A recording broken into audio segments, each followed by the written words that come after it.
Sometimes pia tunaye ndugu yetu Mwijaku, yeye ni balozi pia wa Mafia Boxing Promotion na yuko hapa, lakini jumla tunawarudia wageni na Watanzania pia. Samahani vile Mchanja Yohana na komiti na kitendo nzuri ya moja kati ya viongozi wetu wanasherehekea siku yake ya kuzaliwa. So happy birthday my brother and congratulations. Okay, makofi mengi sana kwake. Anyways, kwa kwanza naomba nikaribishe Vice Makamu kutoka TPBRC ambaye yeye ndio ataongoza panel hii, na baada ya hapo atamkaribisha atakayeandaliwa baada yake. Kwa hiyo tunaanza na itifaki hiyo, then baada ya hapo mimi tutakuwa naongoza panel hii kuanzia sasa mpaka pale mwisho, lakini baadaye tutapata nafasi ya kuwasikiliza maboksa kwa maana wamejiandaa kuelekea siku ya Ijumaa, kwa sababu ni event kubwa inakwenda kufunga kila kitu. Lakini baada ya hapo tutakuwa tuna maswali kadhaa yasiyozidi 5 kutoka kwa waandishi wa habari kuhusiana na event ya Ijumaa hiyo. Bila kupoteza muda, Vice, take your microphone right now kwa ajili ya kuspeak na Watanzania na wote ambao wanatazama kwa sasa. Karibu sana. Mngependa nitumie mic au niongee? Kai hivi kwa ajili yangu. Sawa. Mic ya MC. Asante. Kwanza ningependa niwasalimu kila mmoja ambaye kafika mahali hapa. Majina amenitambulisha vizuri sana ndugu yangu Mteze. Naitwa Jacob Mbuya, ni makamu mwenyekiti wa kamisheni inayosimamia ngumi za kulipwa Tanzania TPBRC. Kwa nipo hapa kwa niaba ya kamisheni, lakini nipo hapa pia kwa niaba ya wadau wa mchezo wa ngumi Tanzania. Nisitumie muda mwingi, ndugu zangu waandishi wa habari, mmejitokeza hapa. Kama mlivyoona hapa mbele yetu, paneli yetu imetimia. Yupo katibu mkuu wa kamisheni ya ngumi za kulipwa Gordon Sajigwa, tupo na daktari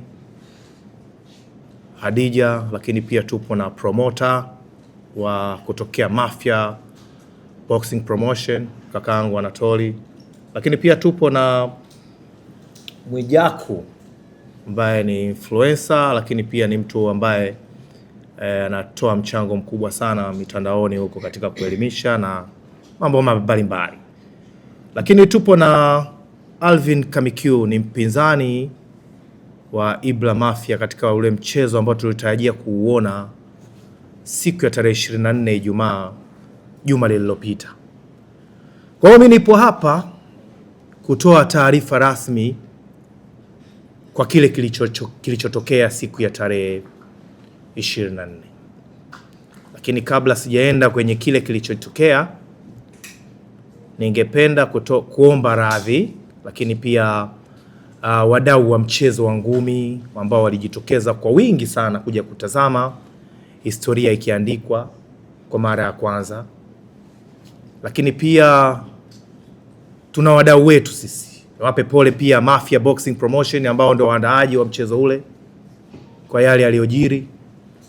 Lakini pia kuna Azam TV ambao ni wadau wakubwa sana wa mchezo Tanzania, ambao wao walikuwa live na uhakika wameathirika kwa kiasi kikubwa sana. Ningependa pia nayo nitoe pole kwa hilo. Lakini kuna wadhamini na Robbie One Farmers, kuna Silent Ocean, Vunja Bay, makampuni ni mengi sana ambayo yaliungana kwa pamoja kwenda kushuhudia historia ikiandikwa siku ya tarehe 24. Kilichotokea kilikuwa kipo nje ya uwezo wetu, lakini kwa sababu sisi ndo tulikuwa na jukumu la kukikontrol, kwa hiyo ikabidi tulikontrol. Mapambano yalikuwa takriban 9 au 11 hivi, lakini yaliweza kufanyika mapambano 6. Kwa bahati mbaya mapambano 3 hayakufanyika, ambalo ilikuwa ni main card, ilikuwa inamhusisha Ibra Mafia, lakini kadi nyingine ilikuwa inamhusisha Asemale Welem pamoja na Yohana Mchanje. Opponent wao walipata tatizo ambalo kiafya na kibinadamu tulishindwa kuwaruhusu sisi kama commission waendelee na mchezo, kwa sababu tuliamua kumshirikisha Dr. Hadija kuangalia hali zao. Je, wangeweza kuendelea na pambano? Lakini kwa jinsi alivyoangalia ripoti yake ya siku ile ile, alituambia kwamba hawatoweza kuendelea na pambano.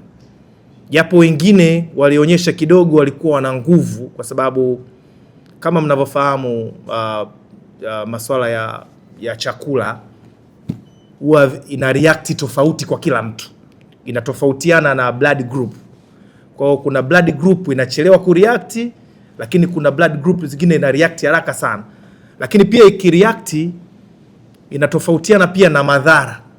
Kuna mwingine anakuwa na madhara makubwa na mwingine anakuwa na madhara madogo. Kwa hiyo kuna wengine walikuwa wako weak sana, ambao tulishindwa kabisa kuwaruhusu kuendelea kwa pambano, kama unavyomshuhudia hapo Alvin Kamikiu, na alikuwa ni miongoni mwa waathirika katika siku ile. Lakini nisingependa kuingia sana kwenye swala la udaktari, kwa sababu tuko na daktari hapa ambaye iliundwa kamati ya uchunguzi tangu siku ile, siku ya Ijumaa, Jumamosi, Jumapili, siku zote sisi hatukulala hizo mpaka leo hii Jumatatu. Ningependa nimpe nafasi Dr. Hadija atuambie kwa kina nini kilichotokea na mpaka sasa hivi hali zikoje na way forward. Asante. Dr. Hadija, karibu. Pisha hapa sisi hapa mpaka kuruhusu pambano lifanyike, kwanza kama ikitokea incident ya namna hiyo, tunataka ripoti kutoka kwa daktari kwamba au mabondia wapo katika hali gani. Lakini daktari baada ya siku ile ile tulishatoa taarifa kwamba ilikuwa ni food poison, na kiuhalisia food poison ukishaitoa tu ile sumu kwa kutapika au diarrhea pale pale, unadhani kwa kawaida unadhani tu unakuwa uko vizuri. Lakini pia kumbuka, professional boxing ni biashara, it's a business kati ya promoter pamoja na bondia. Kwa hiyo swala ambalo sisi tushalithibitisha kiafya kwamba bondia yuko salama, ana uwezo wa kuendelea na maisha mengine, linakuja sasa swala la promoter na bondia kujadiliana, ambalo sisi linakuwa halituhusu. Sisi tunatuhusu mchezo, kwamba wakishajadiliana kwamba bwana lile la kwanza alikufanyika, tunaweza kuingia contract nyingine, tunaweza tukafanya hivi na hivi na hivi, wakakubaliana pale, wakaja tena mezani kwetu, bwana sisi tushakubaliana kwamba pambano hili tunaweza tukaendelea na plani nyingine ya pili hii, tunawaruhusu, tunawapa kibali na maisha yanaendelea kama kawaida. Kwa hiyo kwa upande wetu sisi bwana Alhaji, ni kuondoe hofu, mabondia wote wako freshi, wako salama, na promoter bwana Anatole amefanya kazi kubwa sana ya kuongea nao. Niwahakikishie tu Mafia yako vizuri mpaka kuthibitishia pambano lipo tena wiki ijayo. Nadhani ni jambo la kuwapongeza nao kwa hasara kubwa walioingia siku ya Ijumaa iliyopita.